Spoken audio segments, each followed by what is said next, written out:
오늘 본문은 그러니까 두 남자가 열렬히 이제 사랑해서 결혼을 했는데 이 둘 사이에 갑자기 갈등이 생겨요.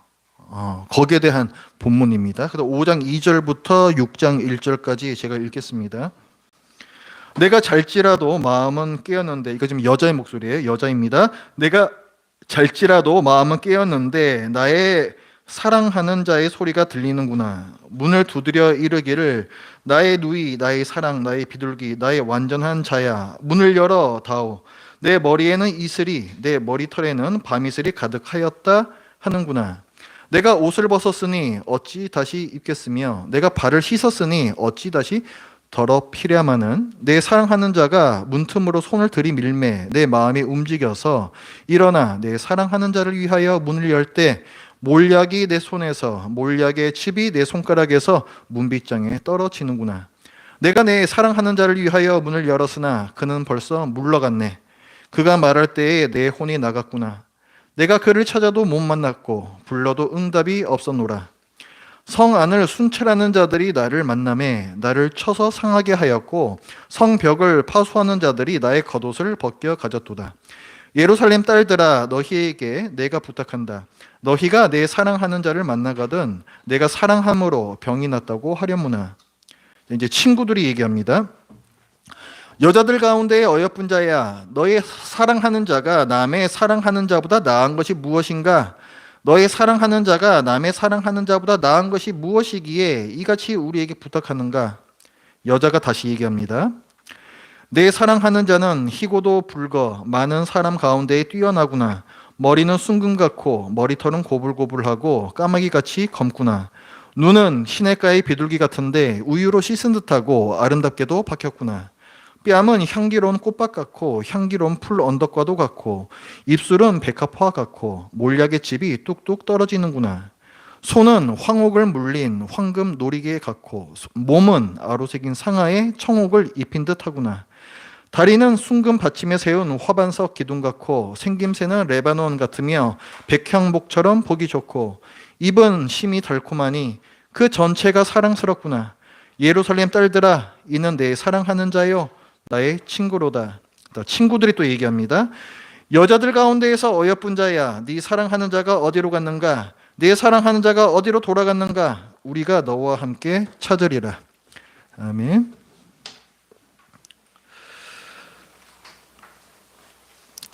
자, 아까 제가 개요를 하면서 이제 앞서의 내용을 다 말씀드렸습니다. 그래서 이제 서로 사랑했고 서로 굉장히 보고 싶어 하다가 청혼해서 승낙해서 결혼해서 신혼부까지 잘 치렀어요.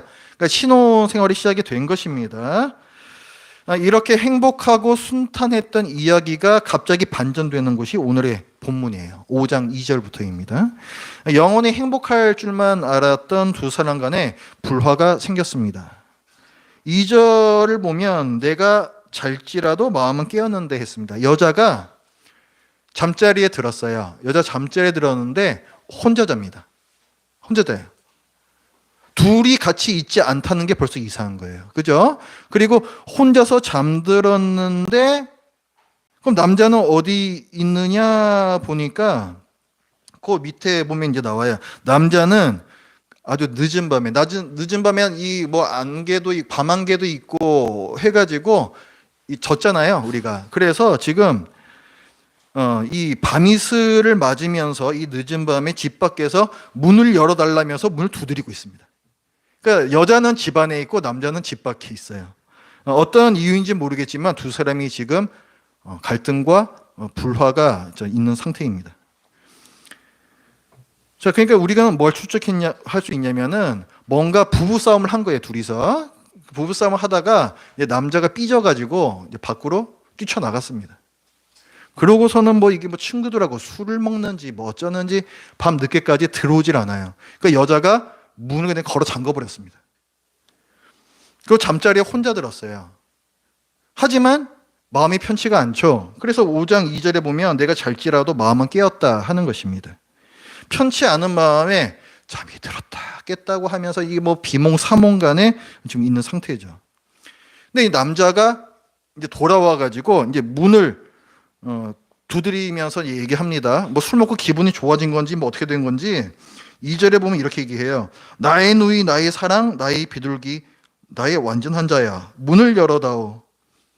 여보야 문 좀 열어줘. 지금 얘기하고 있는 거죠. 그죠? 여보야 문 좀 열어줘. 온갖 감언 이설을 다 하면서 나 문 좀 열어줘. 여기 있는 거예요. 그러니까 여자가 그 들으면서 이제 생각을 해요. 나 지금 저기 잠자리 누웠는데, 귀찮은 거예요. 이 지금 사랑이 지금 식었다고나 할까?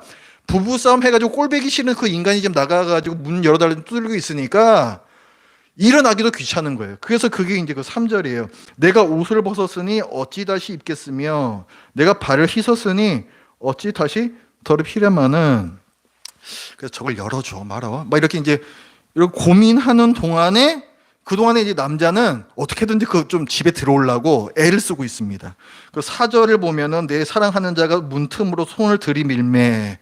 어떻게든 그 문 좀 열어보려고 지금 손 넣어가지고 지금 이러고 있는 거예요. 그러니까 여자가 이제 그걸 보고는 이제 불쌍한 마음이 들었는지 아니면 뭐 내가 좀 너무 했나 뭐 싶었는지 일어나서 이제 문을 열어줘요. 근데 문 열어주고 보니까 남자가 없습니다. 안 열어주니까 딴 데 가버린 거예요, 그냥 남자가. 그 6절에 보세요. 5절에는 일어나 내 사랑하는 자를 위해 문을 열었는데 6절에 보니까 내가 내 사랑하는 자를 위하여 문을 열었으나 그는 벌써 물러갔네. 없네. 이렇게 얘기하고 있죠. 없네. 그래서 여자가 여보야, 자기야, 어디 있는 거야? 막 이렇게 부르는데 대답이 없어요. 그리고 집주위를 갖다 막 찾아보는데도 찾을 수가 없습니다. 우리가 그 결혼한 많은 부부들에게서 흔히 듣는 말이 있습니다. 그 인간이 이럴 줄 알았으면 내가 결혼 안 했어요. 저만 듣습니까? 다들 이해할 수 없다는 표정이신데 저는 이런 말도 듣습니다. 못된 줄은 알았지만 이 정도일 줄은 몰랐어요.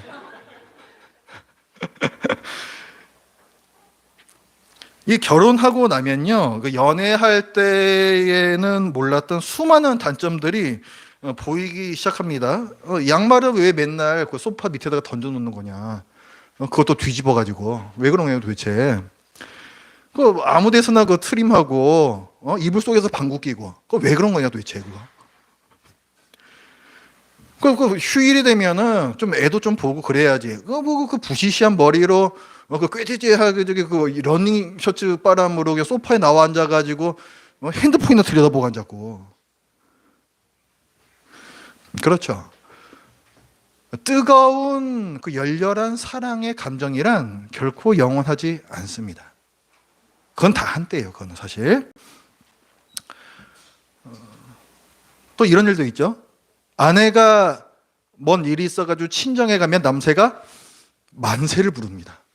자유다. 이런 거예요.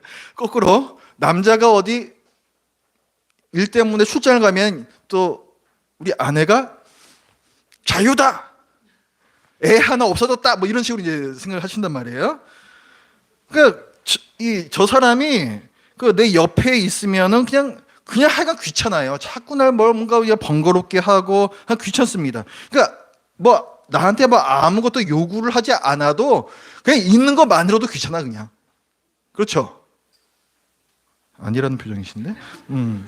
그래서 이렇게 해서 이제 소소한 불만들이 쌓여가고 이제 연애할 때의 감정은 이제 사라진 지 오래고 그래서 이제 보통 그 상태를 우리가 권태를 느낀다 뭐 이렇게 얘기를 합니다. 지금 이 두 사람도 좀 그런 상태가 아닌가 짐작해 볼 수가 있어요. 그래서 지금 어떤 문 열어줬는데 남편이 없어요. 그런데 가슴이 철렁한 여자가 성 안을 여기저기 막 찾아다니기 시작합니다. 근데 그러면서 또 봉변을 당하기도 해요. 그 7절에 보면은 자기 남편 막 찾아다니면서 성 안을 헤매고 있는데 성 안을 순찰하는 자들이 나를 만남에, 그러니까 이거는 그 야심할 한데 그 성의 그 안전을 지키기 위해서 돌아다니고 있는 그 순찰병들이겠죠. 그렇죠. 병사들일 거란 말이에요. 근데 이 사람들이 나를 만남에 나를 쳐서 때려서 상하게 하였고 성벽을 파소하는 자들이 그 사람들이 나의 겉옷을 벗겨 가졌도다. 이게 무슨 일이냐 도대체 이게.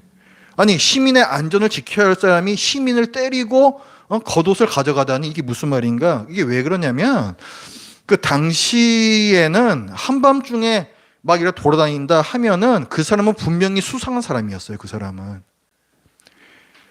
사람은 뭔가 도둑질을 하려고 하는 사람이든지 아니면 뭐 성매매를 하려고 하는 사람이든지 다 그런 사람으로 여겼습니다.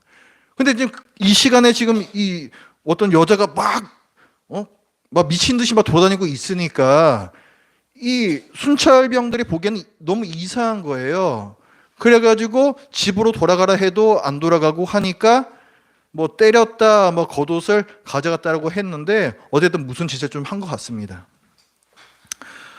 그래서 남자를 찾는데 실패했어요, 여인이. 그래서 이 여인이 이제 자기 친구들에게 부탁을 합니다. 그게 8절이에요. 예루살렘 딸들아, 너희에게 내가 부탁한다.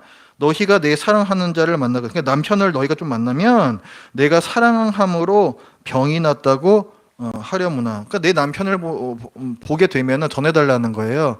내가 당신을 너무 사랑해서, 당신을 너무 보고 싶어서 내가 지금 병이 났다라고 그렇게 이제 전해달라. 이렇게 얘기합니다.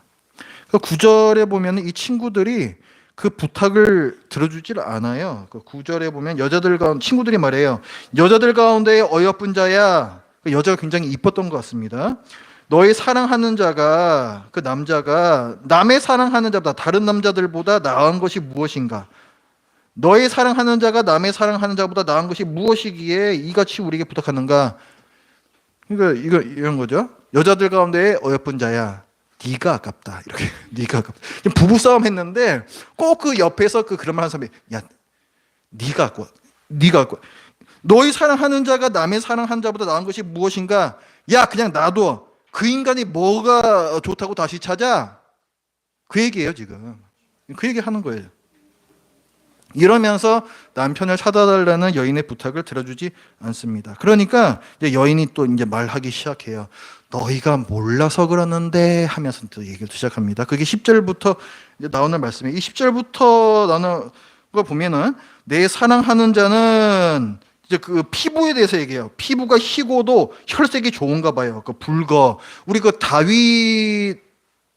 다윗에게 그 사무엘이 기름 부으러 가잖아요.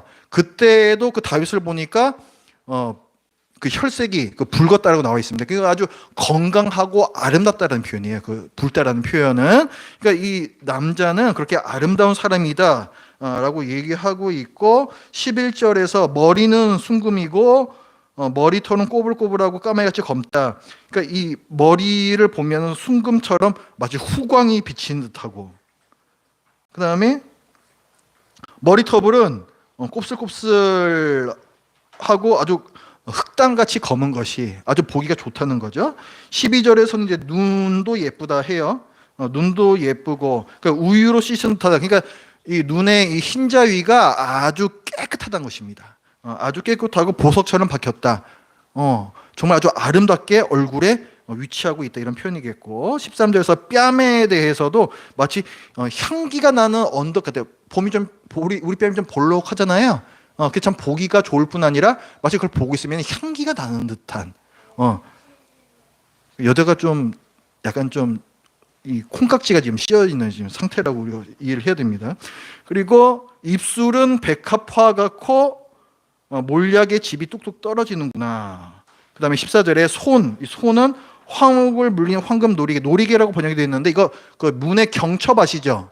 경첩이에요. 황금 경첩이라는 겁니다. 경첩이 이게 접혔다 펴졌다는 거잖아요. 우리 팔처럼. 그러니까 팔이 경첩인데 황금 경첩. 아주 아름답다는 것이죠. 몸은 아로새긴 상하에 청옥을 입힌 듯하다. 진짜 뭐 깎아서 빚은 듯한 그런 몸을 갖고 있다는 얘기고 다리는 순금 받침에 세운 화반석이 대리석이에요. 갖고 그러니까 아주 튼튼하고 또 쭉 뻗어 있는 아주 보기 좋은 그런 다리를 가졌다라고 얘기를 하고 있고, 16절에 입은 힘이 달콤하니, 여기까지 입까지 얘기하면서 그 전체가 사랑스럽구나. 예루살렘 딸들아, 바로 이것이 내 사랑하는 자요 나의 친구로다. 바로 이것이 내 남편이다. 자, 이렇게 얘기를 하고 있습니다. 좀 읽기가 어렵죠? 이렇게 뭐 이렇게까지? 예, 좀 그렇단 말이에요. 근데요, 이게요, 이 당시 고대 근동에요, 이런 문학 장르가 있었어요. 그러니까 시를 쓸 때에 자기가 사랑하는 연인의 신체를 아주 세부적으로 이렇게 아름답게 묘사하면서 예찬한다고 해요. 예찬, 상대방을 예찬하는 그런 장르의 그 시가 있었습니다. 그리고 이 아가에도 그런 장르로서 이런 표현이 들어와 있는 거예요. 그러니까 그 당시에는 이런 시에는 이런 표현들이 흔히 나왔다, 이렇게 생각하시면 돼요. 흔히 나왔다. 어쨌든 자기 남편에 대해서 굉장히 아름답고 참 좋게 생각하고 있다. 뭐 그 정도 우리는 이해를 하면 됩니다. 이 아가를 보면 이런 표현들이 아주 여러 군데 나오죠. 그래서 이런 부분 때문에 너무 노골적인 거 아니냐, 이런 비판까지도 받는 거예요. 오늘 본문에 이제 그런 표현이 나왔고, 1장에서도 나오고 4장에서 나오고 또 7장에서 나옵니다. 여기 여러 번 나와요. 이거는 흔한 문학 형식이었다, 이렇게 이해를 하시면 돼요. 그러니까 뭐 야하게 표현하려고 이런 의도가 전혀 아닙니다. 자, 친구들이 이 말을 듣더니 이제 설득이 된 건지 포기를 한 건지 이제 남자를 같이 찾아보겠다라고 얘기합니다. 6장 1절이에요. 여자들 가운데에서 어여쁜 자야, 내 사랑하는 자가 어디로 갔는가? 그래, 지금 어디 있어? 우리가 좀 가볼게, 이런 거예요. 네 사랑하는 자가 어디로 돌아갔는가? 우리가 너와 함께 찾으리라. 자, 오늘 본문은 어찌 보면 신혼 부부 간에 얼마든지 있을 수 있는 해프닝이라고도 볼 수 있습니다. 부부가 살다 보면 싸울 수도 있고, 또 한 사람이 화가 나서 잠시 집을 나갈 수도 있고, 또 집에 돌아왔는데 화가 더 나 있는 배우자가 문을 안 열어줄 수도 있습니다. 하지만 이렇게 티격태격하면서도 마음 깊은 곳에서는 서로를 사랑하는 게 부부예요. 참 이상하고 이해할 수 없는 게 부부의 관계입니다. 이 부부도 보십시오. 지금 부부싸움 해가지고 남편이 문 박차고 집 밖으로 나가버렸잖아요. 근데 이 남편이 집으로 돌아와가지고는 우리가 아까 굉장히 닭살스러워했던 그 멘트를 계속 얘기를 한단 말이죠. 그 2절에 보면은 나의 누이, 나의 사랑, 나의 비둘기, 나의 완전한 자야. 이게 단지 문 좀 열어줘, 그것 때문에 하는 말이 아닙니다.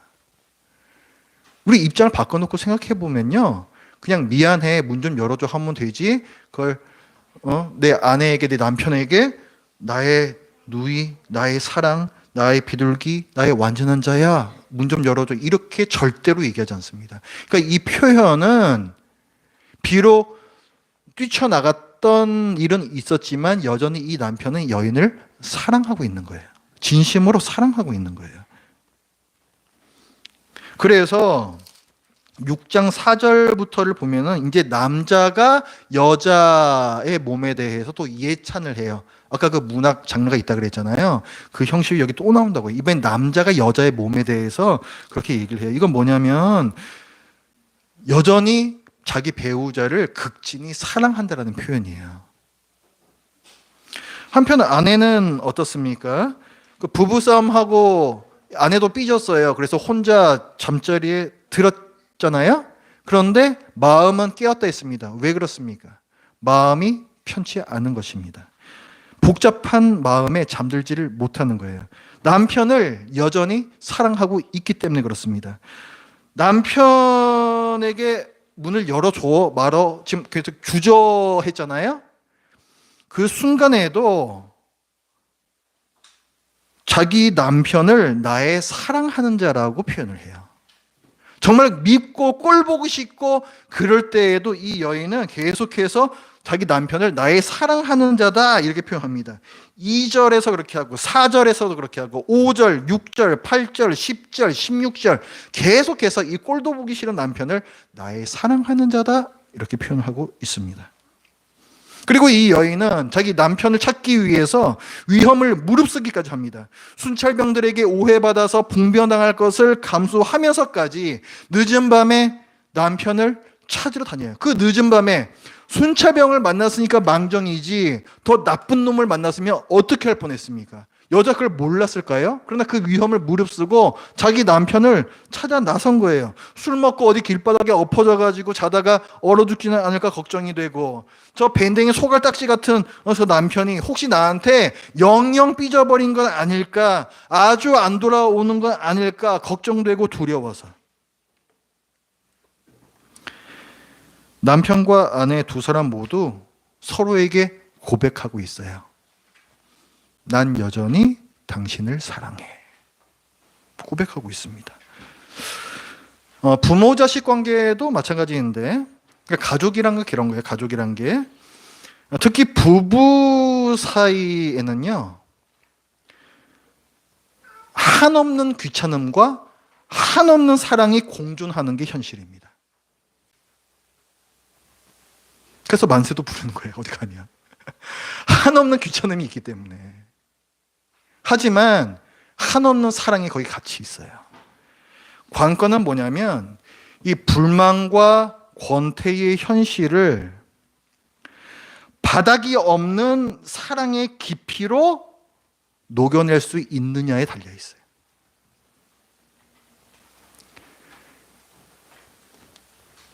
하나님을 향한 우리 사랑도 마찬가지입니다. 하나님의 은혜, 하나님의 영광에 매료되어서 온 세상과 내 삶이 온통 황금빛으로 찬란하게 보이고 가슴이 벅차올라서 탄성을 내질 때도 있죠. 하지만 신앙생활이 한없이 귀찮고 하찮게 여겨질 때도 있습니다. 우리는 이 모두를 받아들여야 합니다. 이 모든 것이 하나님과 나의 이야기예요. 오늘 본문이 6장 1절까지인데 그 다음에 6절 2절부터가 또 다른 반전이 일어나거든요.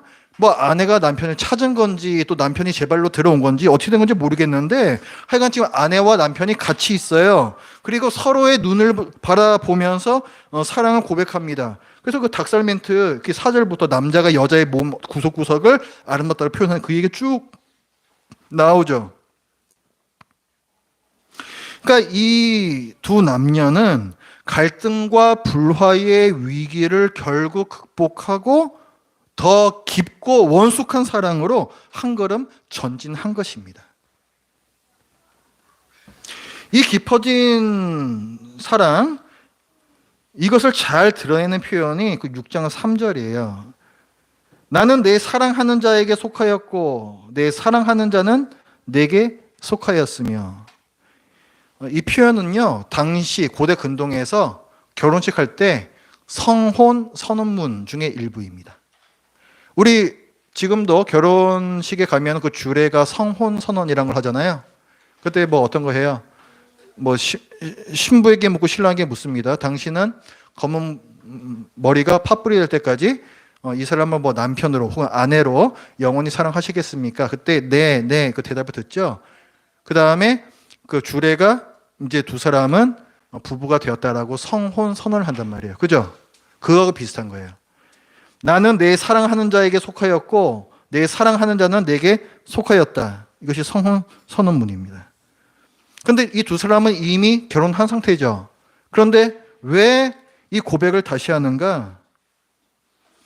두 사람의 사랑의 맹세가 여전히 견실하다는 거예요. 조금도 흔들리지 않는다는 거예요. 오히려 더 견고해졌다고 고백하는 것입니다. 하나님을 향한 우리 사랑도 그런 것입니다. 신앙생활은 때로는 날 교훈하시고 때로는 날 위로하시는 하나님과 티격태격하는 그 과정 자체예요. 그게 신앙생활이에요. 굴곡이 있는 것이 그게 신앙생활입니다. 참 다행스럽게도 우리가 사랑하고 우리를 사랑하시는 분은 선하시고 완전하시죠.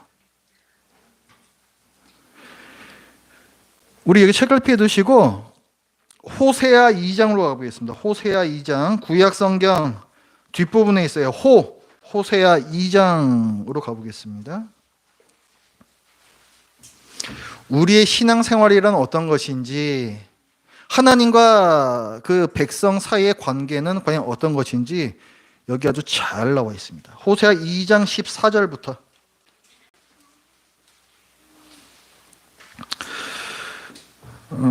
14절의 윗부분은 뭐냐면 북이스라엘이 이제 멸망해요. 북이스라엘이 아수르한테 멸망당합니다. 그래서 심판의 선언을 호세아 선지자를 통해서 계속 주세요. 북이스라엘 너희들은 아수르가 쳐들어와서 멸망시킬 것이다. 이게 왜 그래요? 불순종의 징벌입니다. 순종하면 복이요, 불순종하면 화. 나라가 멸망당하는 게 최고의 형벌이에요. 그것이 이제 임할 정도로 죄가 쌓인 것입니다. 그래서 심판을 선언하시고 13절까지고 그 다음에 14절이 이어져요. 그러므로 보라, 내가 그를 타일러 거친 들로 데리고 가서 말로 위로하고 다시 광야로 나가시겠다 그래요. 광야는 어떤 곳입니까? 출애굽한 이스라엘 백성이 시내산에서 성막을 짓죠. 언약을 맺죠. 시내산에서 언약 맺는 것은 하나님과 그의 백성 사이의 결혼식이고 성막은 신혼집과 같습니다. 그리고 이들은 신혼여행을 떠나요. 그것이 어디냐면 광야입니다. 하나님께서는 그 신혼여행 갔던 곳으로 다시 이스라엘 백성을 데리고 가시겠다는 거예요. 그리고 그곳에서 위로해 주시겠다라고 얘기를 합니다. 징벌을 주시지만 그러나 그 목적은 그들의 멸망에 있는 것이 아니에요. 그들을 회복시키시고 그들을 위로하는 데 있는 것입니다. 15절, 거기서 비로소 그의 포도원을 그에게 주고, 회복에 대해서 말씀하시죠. 악을 골짜기로 소망의 문을 삼아주리니 그가 거기서 응대하기를 어렸을 때와 애굽 땅에서 올라오던 날과 같이 하리라. 신혼여행 갔던 우리 그때를 한번 같이 생각해보자, 이런 말씀이에요. 16절, 여호와께서 이르시되 그날에 네가 나를 내 남편이라 일컫고 다시는 내 발, 내 주인이라 일컫지 아니하리라. 분명히 하나님과 이스라엘 백성은 결혼한 상태였는데 가나안 땅에 들어와서 이스라엘 백성이 어떻게 했습니까? 다른 신들을 섬기며 우상 숭배를 했습니다. 간음, 영적인 간음을 저지른 거예요. 하나님을 남편으로 여기지 않는 것입니다. 그러나 징벌을 받은 후에는 다시 여호와 하나님을 내 남편이다 라고 고백을 하게 될 거라는 거예요. 관계의 회복이죠. 17절, 내가 바알들 우상들의 이름을 그의 입에서 제거하여 다시는 그의 이름을 기억하여 부르는 일이 없게 하리라. 그날에는 내가 그들을 위하여 들짐승과 공중의 새와 하면서 이제 온 세상에 화평을 안겨주시는 그 얘기를 말씀을 하시고, 19절에서 내가 네게 장가들어 영원히 살되 공의와 정의와 은총과 긍휼히 여김으로 네게 장가들며 새로운 관계, 더 깊어진 결혼 관계에 대해서 말씀하고 있어요. 지금까지는 이스라엘 백성은 계속해서 하나님께 반역하고 사회적 불의를 저지르며 하나님을 남편으로 두고 있다고 하나 전혀 그렇게 보이지 않는 결혼 관계를 유지해 왔습니다. 그러나 그것이 광야 생활, 그러니까 이제 나라가 망하고 다른 나라로 뿔뿔이 흩어지는 그 어려운 기간을 통해서 더 깊어진 신뢰와 사랑의 결혼 관계로 들어간다는 거예요. 20절, 진실함으로 네게 장가들리니 네가 여호와를 알리라. 하나님을 참으로 알게 된다는 거예요. 여호와께서 이르시되 그날에 내가 응답하리라. 나는 하늘에 응답하고 하늘은 땅에 응답하고 땅은 곡식과 포도주와 기름에 응답하고 또 이것들은 이스라엘에 응답하리라. 하나님과 그 백성 간의 교제가 회복된 상태예요. 지금까지는 이스라엘 백성이 계속 죄를 지어왔기 때문에 그들이 기도를 해도 하나님께서 듣지 않으셨습니다. 그리고 그들에게 기근과 흉년을 주셨습니다. 징벌로서. 그러나 그들 회복시킨 후에는 다시금 풍년도 주고 그들의 기도도 들어주시겠다는 거예요. 관계의 회복이죠. 내가 나를 위하여 그를 이 땅에 심고 긍휼히 여김을 받지 못했던 자를 긍휼히 여기며 내 백성 아니었던 자에게 향하여 이르기를 너는 내 백성이라 하리니 로암미 뭐 그 얘기 나온 거예요. 여기 긍휼히 여김 받지 못했던 자를 긍휼히 여긴다 이거 하고 내 백성 아니었던 자에게 넌 내 백성이라 루하마 로암미에서 로를 다 떼어내고 루하마 암미 긍휼히 여기리라 내 백성이라 이렇게 바꾸시겠다는 거죠. 그들은 이르기를 주는 내 하나님이시라 하리라 하니 여기가 중요한 겁니다. 여기 지금 23절 여기 보면 뭐라 그래요? 하나님께서는 이스라엘을 내 백성이라 말씀하시고 이스라엘은 하나님을 내 하나님이라. 이게 어떤 표현이라고요? 이게 성혼 선언문이라고. 이게 나는 그에게 속하였고 그는 나에게 속하였네. 아까 아가서에서 봤잖아요. 그게 절정이라 그랬잖아요. 그게 그 표현 바로 이거라고요.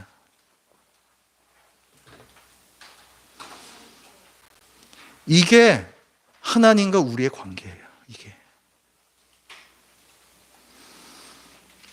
위험하고 두려운 홍해와 건조하고 끝이 보이지 않는 광야를 지났을 때, 그리고 돈과 권력, 번영으로 유혹하는 바벨론을 떠날 때 하나님을 사랑하는 우리 사랑이 더 깊고 진실되고 단단한 것이 되어 있을 것입니다. 남녀의 사랑, 불완전한 두 사람이기 때문에 이 사랑은 끝까지 좋은 열매를 맺지 않을 수도 있습니다. 이 아가사이처럼 더 견실한 관계로 나아가지 않을 수도 있어요. 그게 우리 현실이에요. 하지만 독생자를 내어주시기까지 우리를 열렬히 사랑하시는 하나님의 사랑은 우리의 부족함과 잘못을 한없이 용납하시고 결국엔 좋은 열매를 맺기까지 충분히 깊고 영원합니다. 여기에 우리의 소망이 있는 거예요. 여기에 우리 소망이 있는 거예요. 왜 주님께서 우리를 광야와 바벨론에 두시는가? 첫 번째는 우리가 남편을 신뢰하길 바라시기 때문에 그래요. 하나님을 더욱 신뢰하고 더욱 사랑하게 되길 원하시기 때문에 그렇습니다. 하지만 하나가 더 있어요. 그만큼 우리를 믿기 때문에 그러시는 거예요. 우리를 믿기 때문에. 이런 세상에서 우리가 우리 주님을 배신하지 않을 거라고 그 신뢰를 우리에게 갖고 계시기 때문에 우리를 여기에 두고 계시는 거라고요.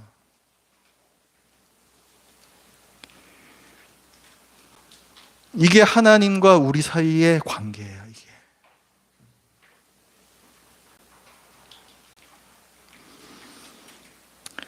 그분의 믿음을 저버리지 마시기 바랍니다. 그리고 하나님과의 이 아름다운 이 노래를 계속해서 지어가세요. 우리가 이렇게 위로 올라왔을 때나 우리가 이렇게 밑으로 쭉 하고 쳐졌을 때나 원래 노래란 고저가 있어야 아름다운 거예요. 원래 한 음으로만 지속된다? 무미 건조합니다. 그래서 높은 음만으로 계속된다? 시끄럽습니다. 높은 것도 있고 낮은 것도 있고 이것이 다 어우러져 가지고 아름다운 노래가 나오는 거예요. 기도하겠습니다. 하나님 아버지, 오늘 아가서를 통해서 하나님께서 우리를 사랑하시며 얼마나 깊고 또 영원한 사랑인지를 나누었습니다. 하나님 아버지시여, 이스라엘과 하나 다를 바 없는 저희의 완악함과 약함과 또 죄를 사랑함, 그럼에도 불구하고 끝까지 저희의 남편이 되어주시며 저희를 아내라고, 나는 너희에게 속하였고 너희는 내게 속하였다, 그 결혼 선언을 파기하지 않으시는 하나님의 사랑 감사합니다. 저희들이 때때로 하나님께서 어디 계신지 모르겠다라고, 왜 하나님께서는 내 기도를 들어주시지 않느냐라고 불평하고 원망하고 문을 박차고 뛰쳐나가 버릴 때도 얼마나 많습니까? 그러나 늘 그런 우리를 기다려 주시고 또 우리를 품어주시는 하나님의 사랑 참 감사합니다. 하나님께서 저희들에게 갖고 계시는 그 기대 저희들 저버리지 않겠습니다. 하나님만을 사랑하겠습니다. 예수님의 이름으로 기도드립니다. 아멘.